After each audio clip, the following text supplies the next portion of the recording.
Assalamualaikum warahmatullahi wabarakatuh. Perkenalkan, kami dari kelompok 2 akan membahas tentang ilmu antropologi. Sebelumnya, perkenalkan nama saya Nadia Anissa Dul Fitri dengan NIM A5102102265 dan teman saya yang lainnya, diantaranya Dwi Adinda Putri Listiani dengan NIM A5102102263, Bayi Haki Vio Bima Sakti dengan NIM A5102102264, Amalia Sofiana dengan NIM A5102102266, Septiana Dwi Apsari dengan NIM A5102102267, dan Rista Nugraheni dengan NIM A5102102268. Oke, langsung saja kita menyimak penjelasan dari kelompok 2. Pengertian antropologi adalah kata antropologi sendiri berasal dari bahasa Yunani, yaitu anthropos yang berarti manusia dan logos yang berarti wacana. Sehingga secara etimologis, arti antropologi adalah ilmu yang mempelajari tentang manusia termasuk kajian-kajian di dalamnya. Ruang lingkup antropologi. 1. Antropologi fisik mempelajari manusia sebagai organisme biologis yang melacak perkembangan manusia menurut evolusinya dan menyelidiki variasi biologisnya dalam berbagai jenis. 2. Antropologi budaya memfokuskan perhatiannya pada kebudayaan manusia ataupun cara hidupnya dalam masyarakat. Cabang antropologi dibagi menjadi 3 bagian, yaitu A. Arkeologi mempelajari benda-benda peninggalan lama. B. Antropologi linguistik, manusia adalah makhluk yang paling mahir dalam menggunakan simbol-simbol. C. Etnologi lebih memusatkan perhatiannya pada kebudayaan-kebudayaannya zaman sekarang selain antropologi fisik dan kebudayaan. 1. Antropologi ekonomi. 2. Antropologi medis. 3. Antropologi psikologi. 4. Antropologi sosial. B. Tujuan dan kegunaan antropologi. Setiap antropologi yang mulai penelitian di lapangan perdananya pada umumnya mencari suatu bangsa atau kelompok yang belum pernah ia teliti. Tujuannya telah jelas adalah buat memperluas area perbandingan, di samping itu buat merekam aneka macam budaya sebelum budaya-budaya itu lenyap. Selain itu, antropologi bermaksud mengkaji umat insan secara objektif, paling tidak mendekati objektif dan sistematis. Sedangkan data yang dipergunakan ahli antropologi berupa data yang berasal dari suatu masyarakat atau studi komparatif sejumlah besar masyarakat. Sejarah singkat perkembangan antropologi. Dalam sejarah lahirnya antropologi, perkembangan ilmu tersebut melalui suatu tahapan yang panjang. Kunchara Ningrat memaparkan bahwa lembaga-lembaga antropologi etnologi merupakan awal lahirnya antropologi. Jika disimak tentang perkembangan ilmu-ilmu bagian antropologi, boleh jadi etnografi merupakan bagian yang paling sukses dalam antropologi sosial dan budaya. Menurut Cooper, ada 4 jawaban, yaitu yang pertama, menurut pemikiran evolusionistis, orang-orang yang dianggap primitif itu dapat memberikan pemahaman tentang cara hidup nenek moyang. Yang kedua, melihat gambaran ilmu-ilmu sosial. Banyak ahli antropologi berpendirian bahwa penelitian dan perbandingan etnografi akan memudahkan perkembangan ilmu sosial yang universal, menyentuh umat manusia, dan tidak membatasi diri pada studi tentang masyarakat modern barat.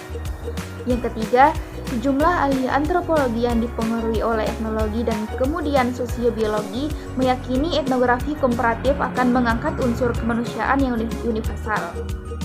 Yang keempat, para humanis yang acap kali skeptis terhadap generasi-generasi mengenai perilaku manusia berpendapat bahwa pemahaman terhadap kehidupan yang asing itu sendiri akan banyak gunanya. Hubungan antropologi. 1. Hubungan antropologi dengan ilmu geologi.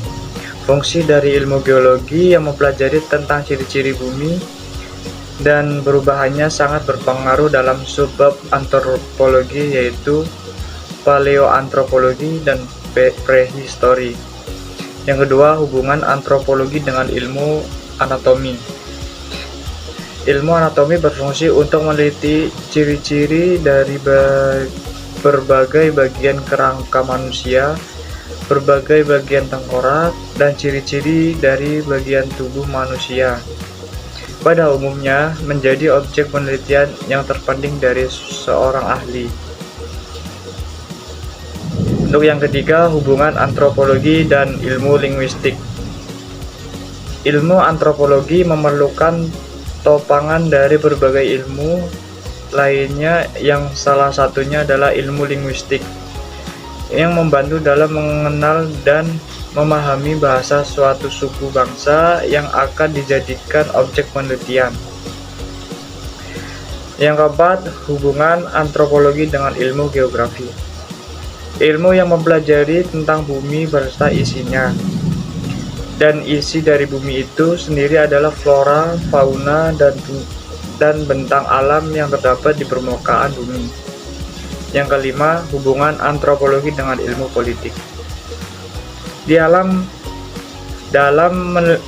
meneliti maupun mengenali suatu sistem politik maupun kekuatan politik dari suatu negara, tentu saja memperhatikan sistem pemerintahannya, kekuatan-kekuatan politik, dan masalah latar belakang budaya dari kekuatan politik tersebut.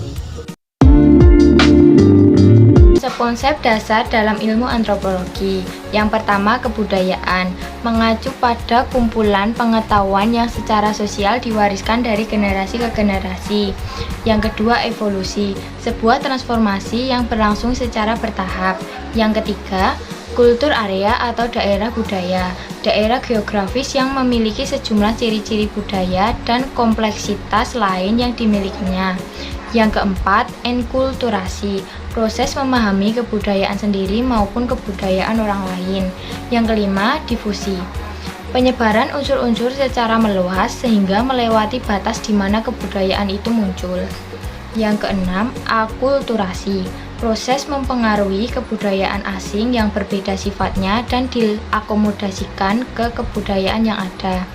Yang ketujuh, etnosentrisme, penilaian terhadap kebudayaan lain dan standar kebudaya sendiri.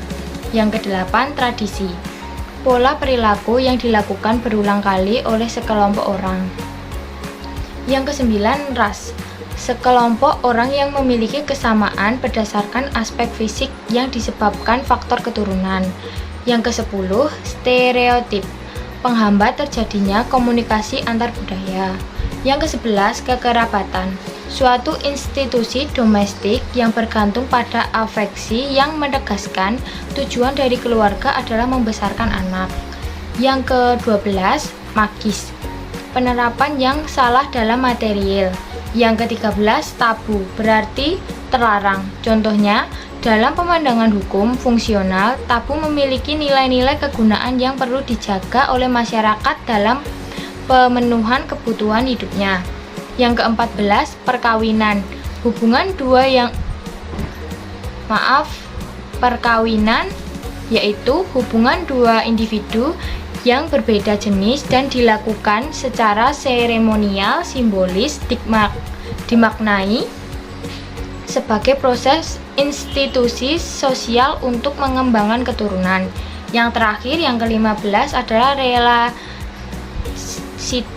budaya, digunakan untuk menyebutkan suatu kondisi di mana tingkah laku dikatakan normal dalam suatu budaya namun dipandang abnormal dalam budaya lain. F. Contoh teori antropologi. Yang pertama ada teori orientasi nilai budaya.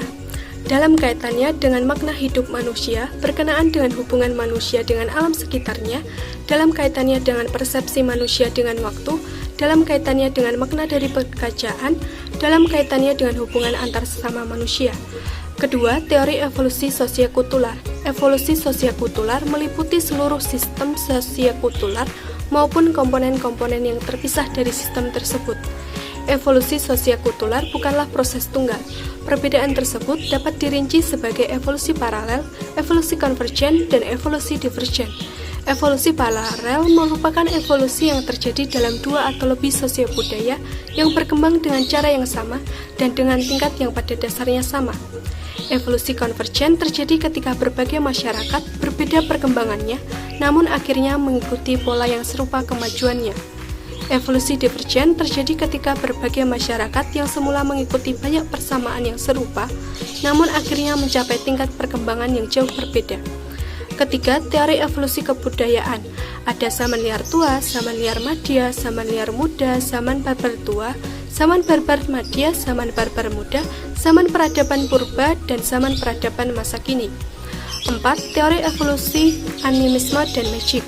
Animisme adalah suatu kepercayaan pada semua benda. Asal mula religi adalah kesadaran manusia akan adanya jiwa. Manusia memecahkan beberapa persoalan hidupnya selalu dengan akal dan sistem pengetahuannya. Ilmu gaib mulanya hanya untuk mengatasi permasalahan masalah hidup yang berada di luar kemampuan akal dan sistem pengetahuannya. Karena penggunaan magic itu tidak selalu berhasil, maka mulailah diyakini bahwa alam semesta dihuni oleh makhluk-makhluk halus yang lebih berkuasa daripada manusia. Antara agama dan magic itu berbeda. Magic memiliki dua prinsip utama. Pertama, magic simpatis, kedua, magic senggol. 5. Teori evolusi keluarga. Tahap promiskuitas. Lambat laun manusia akan sadar hubungan antara ibu dengan anaknya sebagai suatu kelompok keluarga inti dalam masyarakat. Sistem patriarkat, di mana ayah menjadi kepala keluarga. Perkawinan tidak selalu dari luar kelompok, tetapi dapat juga dari dalam kelompok yang sama. 6. Teori upacara sesaji. Di samping sistem keyakinan dan doktrin, sistem upacara pun merupakan suatu perwujudan dari religi yang merupakan studi analisis khusus. Upacara religi tersebut biasanya dilakukan oleh banyak warga masyarakat dan memiliki fungsi sosial untuk mengintensifkan solidaritas masyarakat. Oke, demikian penjelasan dari kelompok kami. Mudah-mudahan apa yang kami jelaskan tadi dapat menambah ilmu atau wawasan teman-teman tentang ilmu antropologi. Jika ada kesalahan, mohon dimaafkan. Wassalamualaikum warahmatullahi wabarakatuh.